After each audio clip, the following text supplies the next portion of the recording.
శ్రీ సచిదానంద సద్గురు సాయినాథ్ మహారాజ్ की జై. దైవంతో సహజీవనం స్వామి త్రిగుణాతీతానంద. బారానగర్ మఠంలో తపస్సాధనలు. తమ ప్రియతమ గురుదేవుల మహాసమాధి తర్వాత శ్రీరామకృష్ణ శిష్యులు సురేంద్రనాథ్ మిత్రా సహాయంతో బారానగర్లో ఒక పాడుపడ్డ ఇల్లు అద్దెకు తీసుకున్నారు. ఆ ఇల్లే మొదటి రామకృష్ణ మఠమైంది. తల్లిదండ్రులు ఒప్పుకోకపోయినా శారదా ప్రసన్న తన సోదర శిష్యులను కలుసుకుంటూనే ఉన్నాడు. అతడు ఇల్లు వీడి సన్యాసి అవుతాడేమోనని తల్లిదండ్రులు భయపడ్డారు. శిష్యులందరూ 1886 క్రిస్మస్కు మునుపు బాబురాం స్వగ్రామమైన ఆంత్పూర్ వెళదామనుకున్నారు. నరేంద్రుడు తామంతా ఆంత్పూర్ వెళ్లే విషయం ఒకరి ద్వారా రహస్యంగా శారదా ప్రసన్నకి తెలియజేశాడు. వెంటనే ఇల్లు వదిలి శారదా ప్రసన్న ఆ బృందంతో చేరి వారితో పాటు ఆంత్పూర్ వెళ్ళాడు. అక్కడ క్రిస్మస్ ఈవ్ రోజున సోదర శిష్యులంతా కలిసి పవిత్ర హోమాగ్ని ముందు సన్యాసి దీక్ష స్వీకరించారు. ఇక ఎన్నడూ సాంసారిక జీవితం గడపబోమని వారందరూ ప్రమాణం చేశారు. గురుదేవులు వారి హృదయాలలో వైరాగ్యాగ్నిని జ్వలించే మోక్షకాంక్షను రగులుకొల్పారు. వారందరూ ఆంత్పూర్లో ఉన్నప్పుడు శారదా ప్రసన్న ఒకరోజు స్నానం చేద్దామని చెరువుకెళ్ళాడు. అయితే అతడికి ఈత రాదు. హఠాత్తుగా అతడు చెరువు మెట్ల మీద నుంచి జారి లోతు నీళ్లలో పడిపోయాడు. వెంటనే నిరంజన్ నీళ్లలోకి దూకి అతన్ని రక్షించాడు. మరొక రోజు శిష్యులందరూ హరగౌరి పండుగ జరుపుకున్నారు. శారదా ప్రసన్నకు శివునిలా, గంగాధరికి గౌరీలా వేషం వేశారు. వారు తమ గురుదేవుల నుండి ఆధ్యాత్మిక జీవితాన్ని ఏ విధంగా ఆనందమయం చేసుకోవాలో నేర్చుకున్నారు. ఒక వారం తర్వాత శ్రీరామకృష్ణ శిష్యులు బారానగర్ మఠానికి తిరిగి వచ్చారు. ఇంటికి వెళ్లకుండా శారదా ప్రసన్న మఠంలోనే ఉండిపోయాడు.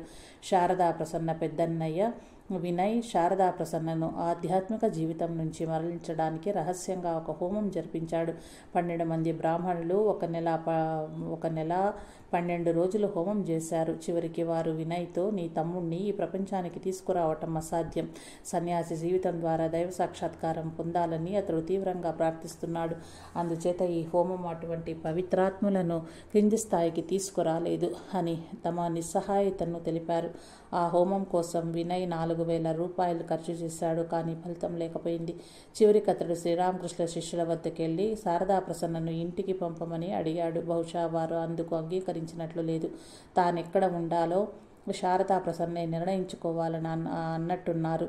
1 నెల తరువాత శారదకు తన అన్న పన్నిన పన్నాగం హోమం గురించి తెలిసింది. అతడికి ఎంతగానో ఏవగింపు కలిగింది. అప్పటి నుంచి ఇంటికెళ్లడం పూర్తిగా మానివేశాడు. శారదా ప్రసన్న తదితర శిష్యులు 1887 జనవరిలో శ్రీరామకృష్ణ చిత్రపటం ఎదుట సన్యాస దీక్షకు సంబంధించిన ప్రత్యేక హోమం విరజా హోమం చేశారు. సంప్రదాయబద్ధంగా సన్యాస దీక్షను స్వీకరించారు. వివేకానంద స్వామి శారదా ప్రసన్నకు స్వామి త్రిగుణాతీతానంద అని నామకరణం చేశారు. ఆ తర్వాత అతడి పేరు చాలా పొడవుగా ఉందని అతన్ని ఆట పట్టిస్తూ వివేకానంద స్వామి దాన్ని కుదించుకోమని చెప్పారు. అప్పటి నుంచి అతని పేరు త్రిగుణాతీత అయింది. ఆ తర్వాత అందరూ ఆయన అదే పేరుతో పిలిచేవారు. బారానగర్ మఠంలో శిష్యులు తీవ్ర ఆధ్యాత్మిక సాధనలు ప్రారంభించారు.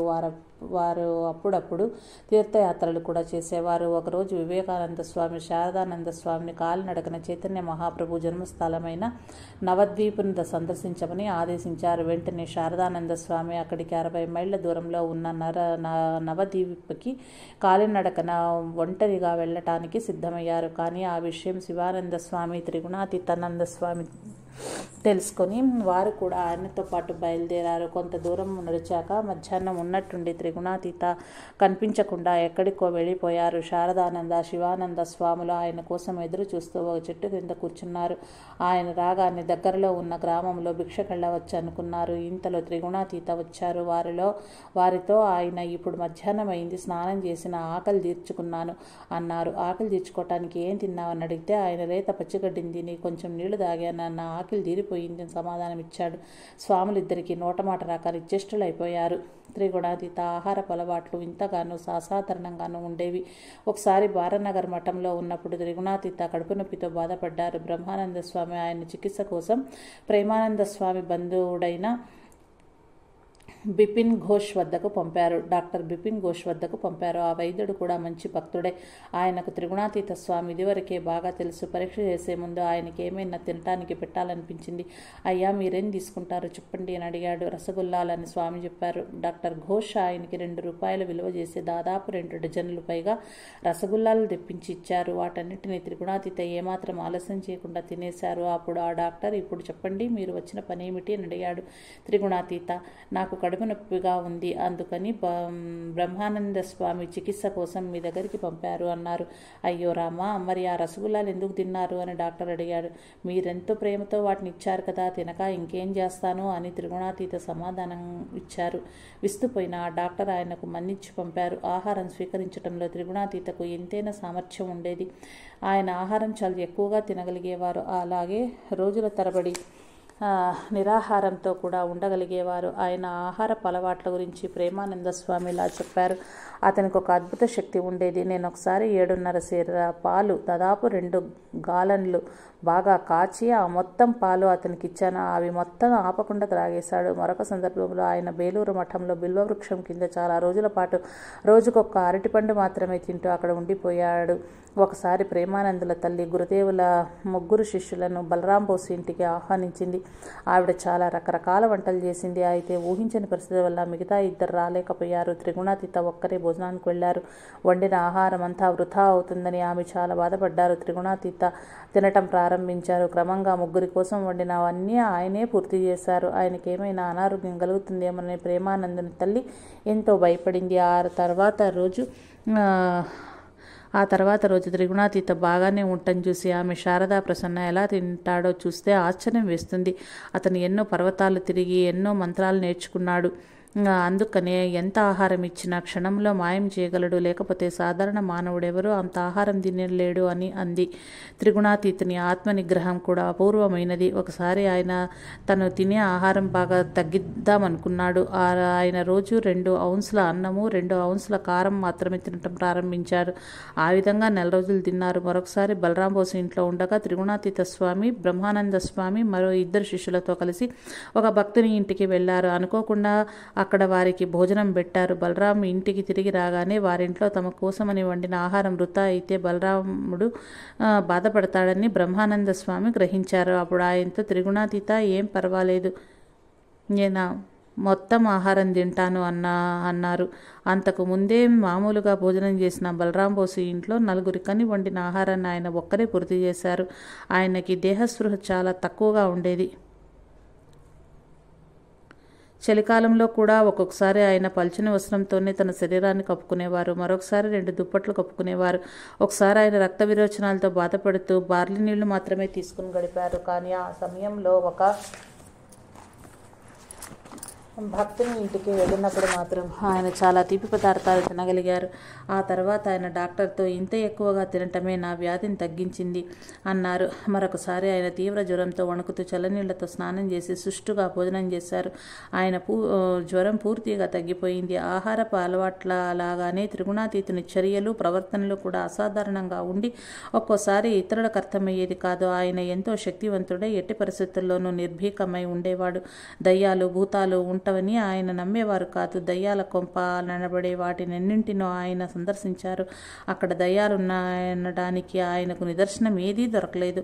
ఇదంతా జరిగిన తర్వాత దయ్యాలే అనేవి నిజంగా ఉంటే ఆ దయ్యాలని చూడాలన్న నిర్ణయం ఆయనలో బలపడింది. బారానగర్ దగ్గర ఒక పాడుపడ్డ ఖాళీ ఇల్లుందని, అందులో ప్రతిరోజు అర్ధరాత్రి పూట ఒక దయ్యం వస్తుందని, దాన్ని చూడవచ్చునని ఎవరో చెప్పారు. ఎవరికీ చెప్పకుండా త్రిగుణాతీత స్వామి అర్ధరాత్రికి ముందే అక్కడికి చేరుకుని ఆ దయ్యం కోసం ఎదురు చూస్తూ కూర్చున్నారు. హఠాత్తుగా ఆ గదిలో ఒక మూల చిన్న కాంతి కనిపించింది. క్రమంగా ఆ కాంతి పెద్దదే. ఆ కాంతి మధ్యలో ఒక కన్ను కనిపించింది. అది ఆయన్ను భయంకరంగా సమీపించింది. ఆ దుష్టమైన కంటి కాంతితో దావాగ్ని ముందు పచ్చని చెట్లు ఎండిపోయిన విధంగా తన శరీరంలోని రక్తనాళాలన్నీ ఎండిపోతున్నట్లుగా ఆయన కనిపించింది. ఆయనకు సృహ తప్పుతుండగా హఠాత్తుగా శ్రీరామకృష్ణులు కనిపించారు. అతడు చేయి పట్టుకుని గురుదేవులు ఇలాగన్నారు, నాయన, ప్రాణంతో ఎందుకు ఇలా మూర్ఖంగా చెలగాటలాడతావు, నా మీద మనసు లగ్నం చేస్తే చాలు, ఈ మాటలంటూ గురుదేవులు అదృశ్యమైపోయినారు. స్వామి వెంటనే తేరుకుని ఆ ఇల్లు వదిలి వెళ్ళిపోయారు. ఆ విధంగా దయ్యాల పట్ల ఆయనకున్న కుతూహలం పూర్తిగా తీరిపోయింది.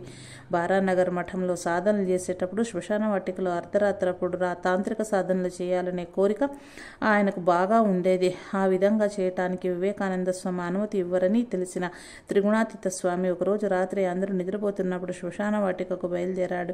ఎక్కడికి వెళ్తున్నావు అన్న వివేకానంద స్వామి గంభీర స్వరం వినిపించగానే ఆయన సంభ్రమాశ్చర్యాలకు నిరాశకు లోనై నోటమ్మట రాక అలాగే నిలబడిపోయారు. వివేకానంద స్వామి ఇంకా ఈ విధంగా అన్నారు, నిద్రలో నాకు శ్రీరామకృష్ణుడు కనిపించి నువ్వెక్కడికి వెళ్తున్నావో చెప్పారు. అంతేకాదు నువ్వెక్కడికి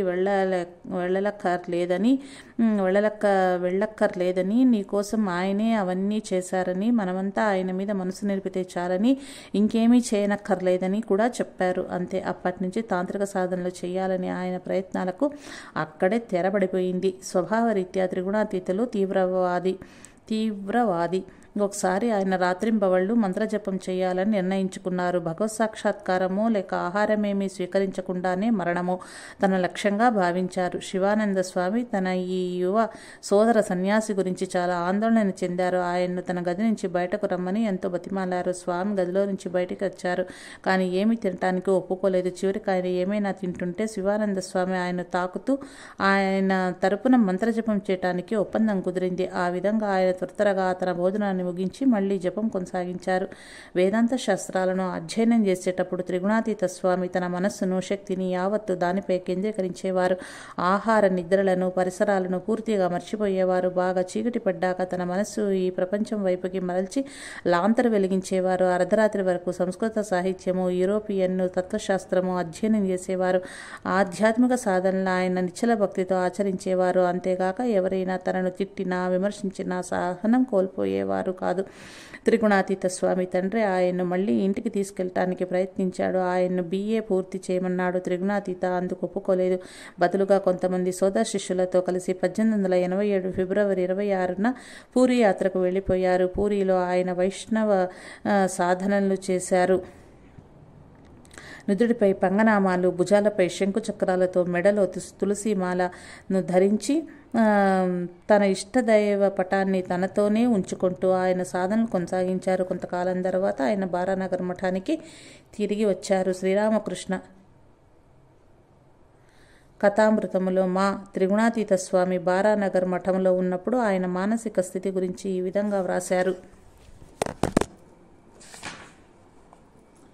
1887 మే 7వ తేదీ మఠంలోనున్న సభ్యులందరి బాగోగులను చూచి బాధ్యతా అధిపతిగా నరేంద్రుడు స్వీకరించాడు. శారదా ప్రసన్న కొద్ది రోజులుగా తీవ్ర సాధన చేస్తున్నాడు. ఒకసారి నరేంద్రుడు దైవ సాక్షాత్కారం కలిగేంత వరకు ఆమరణ నిరాహార దీక్ష చేయాలన్న తన కోరికను శారదా ప్రసన్నతో వెలిబుచ్చాడు. కలకత్తాలో నరేంద్రుడు లేని సమయంలో శారదా ప్రసన్న మఠం వదిలి ఎక్కడికో వెళ్ళిపోయాడు. నరేంద్ర మాతో నేనెంత కష్టాలలో ఉన్నానో చూడండి, ఇక్కడ కూడా నేను మాయా ప్రపంచంలో పడిపోయాను. ఈ శారదా ప్రసన్న ఎక్కడికి వెళ్ళాడో ఎవరికీ తెలియదు. శారదా ప్రసన్న నరేంద్రుడికి ఒక ఉత్తరం రాసి వెళ్ళాడు. ఆ ఉత్తరం సారాంశం ఇది: నేను కాలినడగల బృందావనం వెళ్తున్నాను. ఇక్కడ ఉండటం నాకు చాలా ప్రమాదకరంగా తోస్తుంది. ఇక్కడ నా మనసు మారిపోతోంది. ఇంతకు మునుపు నాకు నా తల్లిదండ్రుల గురించి, ఇతర బంధువుల గురించి కలలు వచ్చేవి. ఆ తర్వాత మాయాస్వరూపమైన స్త్రీ గురించి కూడా కలలు వచ్చింది. 2 సార్లు బాధపడ్డాను. ఇంటిలో వారి దగ్గరకు కూడా వెళ్ళవలసి వచ్చింది. అందుకని నేను దూరంగా వెళ్ళిపోతున్నాను. గురుదేవులు ఒకసారి నాతో మీ ఇంట్లో వారు ఏమైనా చేయగలరు, వారిని ఎన్నటికీ నమ్మవద్దు అని హెచ్చరించారు. 1897 మే 8వ తేదీ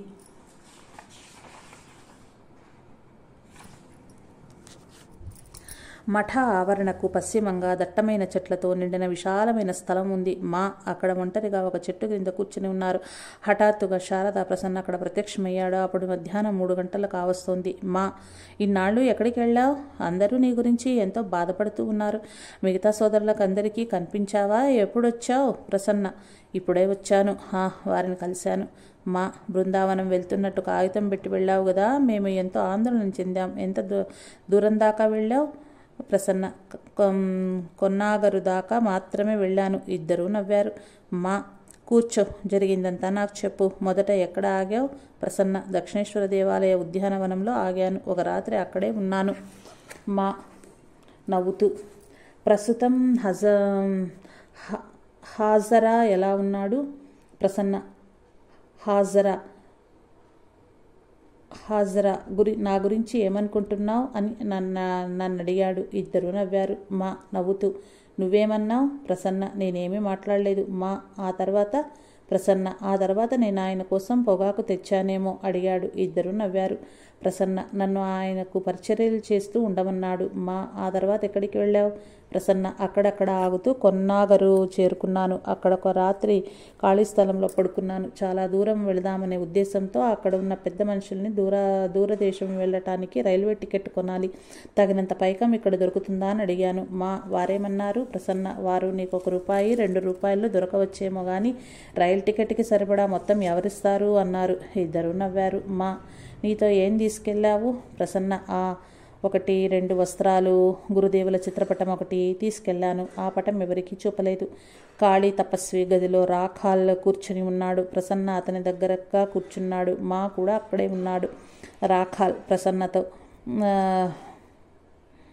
ఇక్కడి నుంచి పారిపోయి ఎక్కడికి వెళ్దామనుకుంటున్నావు? ఇక్కడ నువ్వు సాధు సత్పురుషుల సాంగత్యంలో ఉన్నావు. ఇక్కడి నుంచి పరిగెత్తి వెళ్ళటం మూర్ఖత్వం కాదా? నరేంద్రుని లాంటి వాణ్ణి ఇంకెక్కడైనా చూడగలవా? ప్రసన్న. నా తల్లిదండ్రులు కలకత్తాలో ఉన్నారు. వారి ప్రేమకు ఆకర్షితుడు అవుతానేమోనని భయంగా ఉంది. అందుకని దూర ప్రదేశానికి పారిపోవాలనుకుంటున్నాను. రాఖాల్. మన తల్లిదండ్రులు మనల్ని గురు మహారాజ్ కన్నా గాఢంగా ప్రేమించగలరా? ఈ ప్రేమను పొందటానికి ఆయనకు మనమేం చేశాం? త్రికరణ శుద్ధిగా మనోవాక్కాయలతో మన క్షేమం కోసం ఆయన ఇంతగా ఆదుర్ద పడవలసిన అవసరం ఏముంది? మనం ఆయనకేం చేశామని ఇదంతా పొందగలిగితే ఆ అర్హత సాధించాం? మనం ఆయనకేం చేశామని ఇదంతా పొందగలిగే ఆ అర్హత సంపాదించాం? రాఖాల్. అవును. అప్పుడప్పుడు నర్మదా నదీ తీరాన కొద్ది కాలం గడపాలనిపిస్తూ ఉంటుంది. తారక్, ప్రసన్న దానాస్ గదిలో మాట్లాడుకుంటున్నారు. ఆయన కూడా ప్రసన్నను అక్కడే ఉండమని నచ్చజెబుతున్నారు. ప్రసన్న. నాకు జ్ఞానము లేదు, ప్రేమ లేదు. ఇక నాకు ఈ ప్రపంచంలో ఆధారమేముంది? తారక్. జ్ఞానం కలగటం కష్టమే, అందులో సందేహం లేదు. కానీ నీకు ప్రేమ లేదని ఎలా చెప్పగలవు? ప్రసన్న. ఇంతవరకు భగవంతుడి గురించి ఏడవనే లేదు. అలాంటప్పుడు నాకు ప్రేమ ఉందని ఎలా చెప్పగలను? ఇన్ని రోజులు నేనేం సాధించాను? తారక్. కానీ నువ్వు గురుదేవుని చూశావు కదా. ఇకపోతే జ్ఞానం పొందలేదని ఎందుకు అనుకుంటున్నావు? ప్రసన్న. నువ్వెలాంటి జ్ఞానం గురించి మాట్లాడుతున్నావు? జ్ఞానం అంటే ఏ జ్ఞానం? భగవంతుని గురించిన జ్ఞానం. ఆయన ఉనికిని గురించిన విశ్వాసం కూడా లేదు. తారక్. అవును, అది నిజమే. జ్ఞాని దృష్టిలో దేవుడే లేడు. మా తనలో తాను. ఓహ్, భగవత్ సాక్షాత్కారం కోసం అన్వేషించే సాధకులు ఇప్పుడు ప్రసన్న అనుభవిస్తున్న స్థితుల గుండా పయనించవలసిందేనని గురుదేవులు అనేవారు. ఆ స్థితిలో ఒక్కోసారి భగవంతుని ఉనికినే సందేహిస్తారు. నరేంద్ర, ప్రసన్న ఇద్దరూ ధ్యానం చేసే గదిలో ఒకచోట కూర్చున్నారు. రాఖాల్, హరీష్, చిన్న గోపాల్లో ఆ గదిలో మరో చోట కూర్చున్నారు. నరేంద్రుడు భగవద్గీత చదివి ఆ శ్లోకాలు ప్రసన్నకి వివరిస్తున్నాడు. అర్జున, అందరి హృదయాలలో పరమాత్మ నివసించి తన మాయ చేత వారందరినీ యంత్రం మీద ఆసీనులను చేసి తన చుట్టూ ఆడిస్తాడు. ఓ భరత, హృదయపూర్వకంగా ఆయన్నే శరణు వేడు. ఆయన అనుగ్రహంతో పరమశాంతిని, శాశ్వతత్వాన్ని పొందగలవు. సర్వధర్మాలను పరిత్యజించి నన్నే శరణు వేడు. నేను నిన్ను సర్వపాపరహితుణ్ణి చేసి మోక్షం ప్రసాదించగలను. దుఃఖించవద్దు. ఆ తర్వాత అతడు ప్రసన్నతో ఆయన పాదాల వద్ద శరణు వేడి ఆయన ఇచ్చకు పూర్తిగా బద్ధుడై ఉండు అన్నాడు. నరేంద్ర ప్రసన్నతో ఈ విధంగా అన్నాడు. శ్రీరామకృష్ణుల మాటలు నీకు జ్ఞాపకం లేవా? భగవంతుడు ఒక పెద్ద చక్కెర పర్వతం, నువ్వు ఒక చీమవు మాత్రమే. నీ కడుపు నింపటానికి ఒక చిన్న పంచదార కణక చాలు. అలాంటప్పుడు నువ్వు ఆ మొత్తం పంచదార కొండనే నీ ఇంటికి తీసుకువెళ్దామనుకుంటున్నావా? సుఖదేవుని గురించి గురుదేవులకేమి చెప్పారో గుర్తుందా? సుఖదేవుని గురించి గురుదేవులు ఏం చెప్పారో గుర్తుందా? సుఖదేవుడంతటి వాడు కూడా ఒక పెద్ద చీమ వంటి వాడే అన్నారు. అందుకనే నేను కాళీపదుణ్ణి మూర్ఖుడా, భగవంతుని నీ కొలబద్దతో అంచనా వేయదలుచుకుంటున్నావా అని మందలించాను. భగవంతుడు కరుణాసముద్రుడు. ఆయన దాసునిపై ఆయన ఎందే శరణు పొందు, ఆయన అనుగ్రహిస్తాడు. ఈ విధంగా ప్రార్థించు. నీ దయార్ద్ర వదనంతో నన్నెల్లప్పుడూ రక్షించు. అసత్యం నుంచి సత్యానికి, అంధకారం నుంచి వెలుగులోకి, మృత్యువు నుంచి అమృతత్వానికి నడిపించు. నీ రూపాన్ని బహిర్గతం చేసి నీ కృపాకటాక్ష వీక్షణలతో సదా నన్ను రక్షించు. ప్రసన్న, ఏ రకమైన సాధనను ఆచరించాలి? నరేంద్ర, భగవంతుని నామస్మరణ చెయ్యి, అది చాలు. ప్రసన్న, భగవంతుడు దయామయుడని తెలుసుకోవటం ఎలా? నరేంద్ర, భగవాన్ నీది దయార్ద్ర వదన మనే కదా వేదాలు వర్ణిస్తున్నాయి. అదే విషయాన్ని జూన్ స్టూవర్ట్ మిల్ కూడా చెప్పారు. ఆయన ఈ విధంగా అంటారు: మానవుల హృదయాలలో దయాగుణాన్ని నాటిన ఆ దేవుడెంతటి దయామయుడో కదా. గురుదేవులు ఈ విధంగా అనేవారు: అన్నింటిలోకి అత్యంత ముఖ్యమైనది విశ్వాసం. భగవంతుడు ఉన్నాడు, ఆయన మనకు చాలా దగ్గరగా ఉన్నాడు. విశ్వాసం ద్వారానే ఎవరైనా భగవంతుణ్ణి దర్శించగలరు. ప్రసన్న, ఒక్కోసారి నువ్వు భగవంతుడు లేడంటావు, ఇప్పుడేమో ఇవన్నీ చెబుతున్నావు. నీకొక స్థిరాభిప్రాయం లేదు. నీ అభిప్రాయాలు ఎప్పటికప్పుడు మారుస్తుంటావు. అందరూ నవ్వారు. నరేంద్ర, సరే, మంచిది. నేనిప్పుడు చెప్పిన అభిప్రాయాన్ని ఇంకెన్నడూ మార్చను. ఆశలు, కోరికలు ఉన్నంతకాలం దేవుని ఉనికిని గురించి సందేహం తప్పక ఉంటుంది. ఆధ్యాత్మిక జీవితంలో అడ్డంకులు ఎప్పుడూ చెడ్డవిగా ఉండవు. మొదట అవి మాయాస్వభావాన్ని తెలియజేస్తాయి. ఆ తర్వాత లక్ష్యం పట్ల తీవ్రమైన ఆరాటాన్ని కలగజేస్తాయి. పారే నదికి ఆటంకమే లేకపోతే ఆ నీరు అక్కడే మురిగిపోయి క్రమంగా అంతరిస్తుంది. అదేవిధంగా ఆధ్యాత్మిక జీవితంలో కూడా ఒకటి తర్వాత ఒకటి పరీక్షల్లో నెగ్గుకుంటూ పోతే సాధకుడికి అనుభవం, శక్తి కలిగి చివరికి తన గమ్యాన్ని చేరుకోగలుగుతాడు. త్రిగుణాతీత స్వామి తల్లిదండ్రులు, ఇతర కుటుంబ సభ్యులు అతని ఆధ్యాత్మిక ప్రయాణం ఆపుదామని ఎంతో ప్రయత్నించారు. కానీ అతని మార్గంలో వారు కలిగించిన అవరోధాలన్నింటినీ అతను గురుకృప అండగా ఉండటంతో అధిగమించగలిగినాడు. భగవంతుని పట్ల మనఃపూర్వకమైన ప్రేమ ఉంటే ఆయన ప్రతి ఒక్క దానిని సాకూలంగా మారుస్తాడు. త్రిగుణాతీత స్వామి సన్యాసి అయినా తల్లిదండ్రుల ఎడల గౌరవం, ప్రేమ కలిగి ఉండేవారు. తన తండ్రి 1888 నవంబర్ 9వ తేదీన మరణించిన తర్వాత ఆయన తన తల్లిని, తమ్ముడు ఆశుతోష్ని శారదామాత వద్దకు తీసుకెళ్లారు. ఆశుతోష్ శారదామాత శిష్యుడై ఉద్బోధనలో ఆమె సేవ చేశాడు. త్రిగుణాతీతుని తల్లి 1895 నవంబర్ 29న మరణించింది. జై రామకృష్ణ.